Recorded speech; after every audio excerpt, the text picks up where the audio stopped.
Stage 5 is the maintenance stage. And so remember, somebody in our office will tell you when you can move to stage 5. And this is after you've lost approximately 75% of your excess weight. So definitely wait until you have been told that you've reached the goal of the 75% and moving on to maintenance.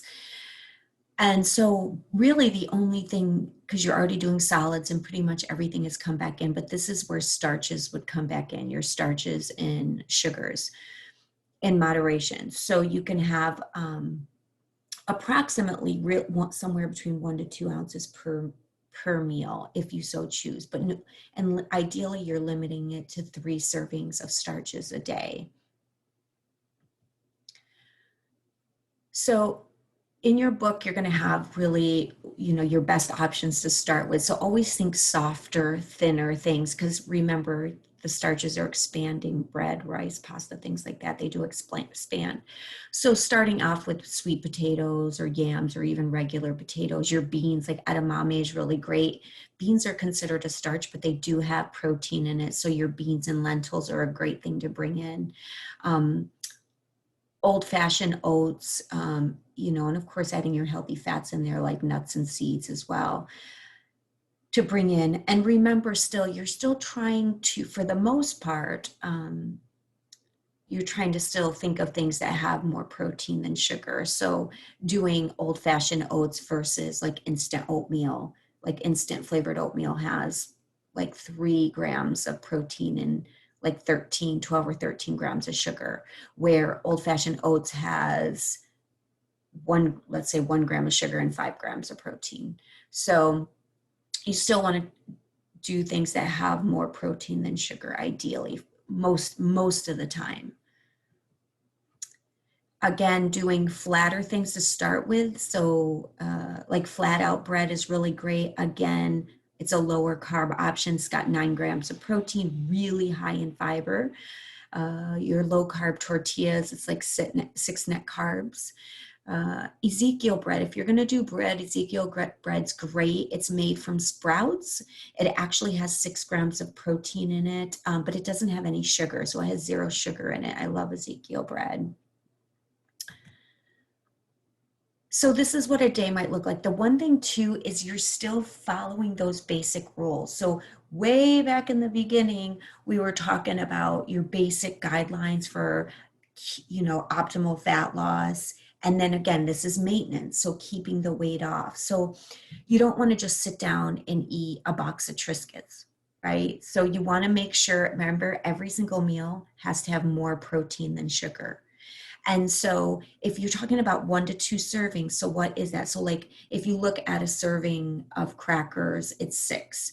That would be 1 serving. So, but this is like a dip made with cottage cheese and like a ranch dressing or something. So every single time you eat, you still want to keep those basics. Always have a protein. For the most part, have a healthy fat, and then your starch. So this is, you can see your mozzarella, the avocado, tomato, balsamic glaze, but the mozzarella cheese is your protein. You can do chicken salad with some pita. This is a flatbread pizza with some, you can see it has cheese on it, but also has some chicken on it.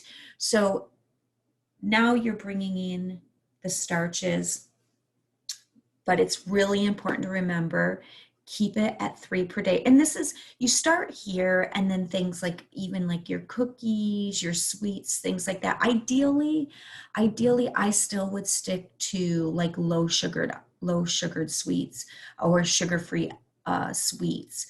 For the most part, like Russell Stover's has the sugar-free chocolates. You always have like the sugar-free puddings, and Breyers has ice cream that's a Carb Smart. It's called Carb Smart ice cream bars. There are only 6 grams of sugar. So if you're going to do sweets, do your best to still do your sugar-free or low sugar options as far as those are concerned. And then sticking, when you're bringing starches back in, try to stick to whole foods like your beans, your lentils, your potatoes, things like that. And then when you're doing breads, again, try to stick more to your low carb, And if you're going to do crackers or you're going to do potato chips, more of your processed starches, again, just be sure you don't sit down and eat those things by themselves, because they are slider foods. And what that means is they dissolve really fast and they can slide right through the pouch, where, remember, proteins and up. So if you have crackers or you have potato chips always with some sort of protein, you're not going to sit down and eat 2, 3, 4 servings of the starches, because that's where your weight loss will drastically start to slow down. Or a lot of times, well, I shouldn't say a lot of times, but people do gain their weight back. So, and it's usually because they've either stretched their stomach out slowly but surely, you can, by overeating, right? And or just doing a carb diet, carb starch diet. So for example, I'll have patients skip breakfast and just do a specialty coffee for breakfast, which is like 50 grams of sugar. And then, they might do like a quick tomato soup, again, like 25 grams of sugar, and then maybe a bowl of cereal or a high sugared yogurt for lunch. And even though they've only taken in 600 calories, they've taken in like 100 grams of sugar, no protein, no healthy fats. And so it's not always just about the calories. And I've definitely learned through the last 16 years of specializing in bariatrics is that you cannot be low calorie, high sugar. A lot of times that's where you'll start to either plateau and not get all your weight off, or even start to gain some weight back. So be mindful when you bring in the starches. 1 ounce at a time, no more than 3 servings for the day.